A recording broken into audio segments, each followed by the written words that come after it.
देवेंद्रजी महाराष्ट्राचे मुख्यमंत्री झाले। खऱ्या अर्थाने ज्यावेळी आपल्याला एवढं मोठं यश महाराष्ट्राच्या जनतेने दिलं, त्यावेळी प्रत्येकाच्या मनामध्ये ही इच्छा होती की जनतेनं हा कौल दिलेला आहे तो भारतीय जनता पार्टीला दिलेला आपला कार्यकर्ता देवेंद्रच्या रूपाने महाराष्ट्राचा मुख्यमंत्री झाला पाहिजे। मी देवेंद्र सरिता गंगाधरराव फडणवीस ईश्वर साक्ष शपथ घेतो की मी महाराष्ट्र राज्याचा मुख्यमंत्री म्हणून माझी कामे निष्ठापूर्वक व सत्सद विवेक बुद्धीने पार पाडीन।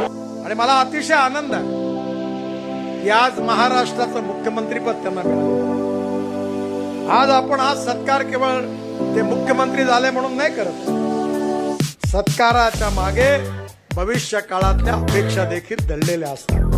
मला अनेक वेळा लोक विचारतात की तुम्ही